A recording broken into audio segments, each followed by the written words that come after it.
Yo, what's going on, guys? Talking more MLB The Show 17 ratings predictions. We're doing left fielders today. As always, before I get started, I want to mention doing an MLB The Show 17 giveaway on the Twitter. Go check it out. Retweet it to enter. And I changed the layout a little bit of the video this week. You'll see what I'm talking about. Try to spice it up a little bit. We'll see how it goes. Make sure I see if I don't get copyrighted and the video gets taken down. As always, guys, I'd like to mention a few guys that didn't quite make the list that I think still find that 80 overall range. Maybe even they cuss the top 10 guys like Jay Bruce, Nick Markakis, Paul Lando, Stephen Piscotty, Cole Calhoun, Gregory Polanco.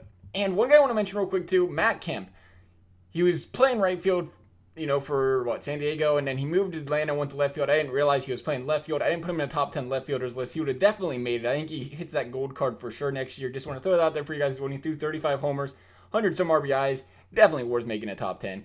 But for this week's team top 10, we're starting off. It was a decision between George Springer and Jose Bautista, and the deciding factor was the fact that Jose was having a sluggish year, but he missed time, so we didn't really have, the ability to see how he would have played had he played those extra 40 games. Maybe he could have redirected those stats a little bit, got his average up better, because he's still a 30 home run guy. So we're putting Jose Bautista on this list at a 234 average, 22 homers, 69 RBIs. Like I said, he was injured for a little bit, but he's a guy that's going to put up 30 dingers a year, I think, still going forward from this point.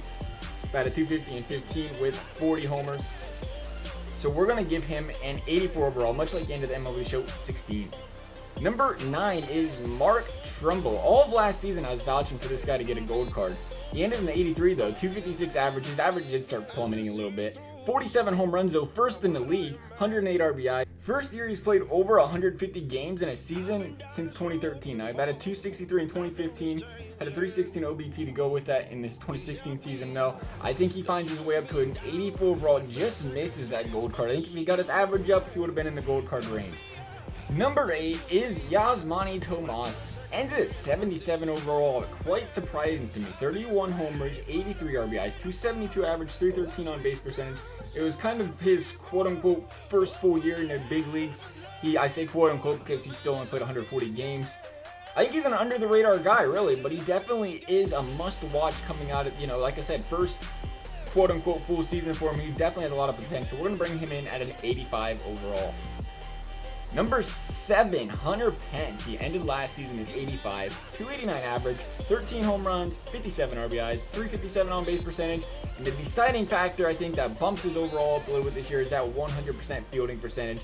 And he batted 275 in 2015. Go all season without errors. I think that's going to have to help his fielding stats out a little bit. Going to bump that overall to an 86 overall. Martinez. He ended an 85 overall last year. Now, he started off slow, got injured, then he returned, bounced back to bat 307 with 22 homers, 68 RBIs, a 373 on base percentage, and of course that 2015 campaign where he batted 282 and had 38 home runs. You can't forget about that. The guy is a very good player, and I expect to see him get an 87 overall going into the show 17. Number 5. Close your eyes, National fans. We got Bryce Harper. I got him cleared on here at number 5. Now, he ended in 92. I'm going to do some explaining. 243 average, 24 home runs, 86 RBIs. Not a good season by any means for his standards. Surprisingly, though, the guy's never hit 100 RBIs in a season. 2015 was definitely the best season he's had so far in a big league, where he hit 330, had 42 bumps. And that's where I'm going to get to the part where I'm still contemplating, how high you put him after a season like this, though, because he did have a great 2015, but you got to remember how sluggish his 2016 season was. And also, this is opinion-based, but I don't think he deserves that 82 clutch MLB The Show gave him either, because like I just said, never hit 100 RBIs, 42 home runs, and you don't reach 100 RBIs, something tells me you're doing something wrong a little bit. Don't get me wrong, though, this guy, I got him at number 5, huge potential. Would I have him over a couple guys on my team? Coming up on the list, numbers 2, 3, whatever, I definitely want him over them. You judge, this is a video game. You got to judge by how he did just the last season, and that's why I'm going to give him an 87 overall going into the show 17. Number 4, again, kind of like the Bryce Harper story, Giancarlo Stanton ended in the 88, 240 average. Okay, not kind of like him. He's a little bit stronger. 27 home runs, 74 RBIs. Low numbers, partially due to the fact that he didn't play 40 games. That guy is one of the strongest guys in the league, though, and you can't take that away from him. So I think even with that 240 average, that's still going to manage to make him find his way around an 84 or 88 overall. Number 3, Carlos Gonzalez. 298 average, 25 homers, 100 RBIs, 350 on base percentage. 2015 he had 40 homers and a 271 average. Bumped that average up, knocked the home runs down, became more of a contact hitter it looked like this season, but he's still a great player, so I'm going to move him in and keep him right at that 89 overall the show gave him at the end of last season. Number 2, Nelson Cruz. 40 homers for the 3rd straight season, 40 homers in a row. You got to remember that they go by the past couple seasons when they do ratings. 40 homers, 3 straight years. Definitely something to be looking at. 287 average, 105 RBIs, and a 360 on base percentage. Like I said, 302, 44 homers in 2015. Prime example of a guy, though, who usually DHs and doesn't play much right field. That won't be rewarded with the diamond card because of this guy played outfield all season.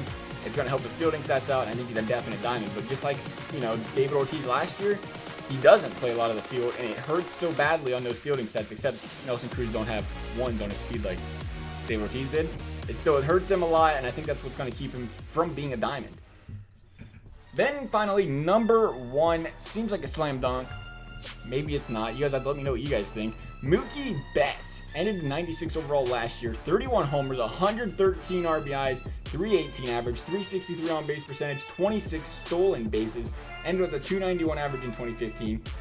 MLB, meet Mookie Betts. That's all I got to say about this guy. Outstanding. To top it all off, the guy won the Gold Glove this year as well. So he's definitely one of those guys you put into the category of a 5-tool player. Very rare.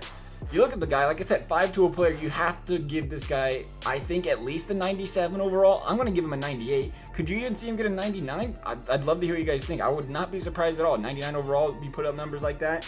But like I said, you guys have to let me know what you guys think. I hope you enjoyed this video. Thank you for watching, and we'll see you next time.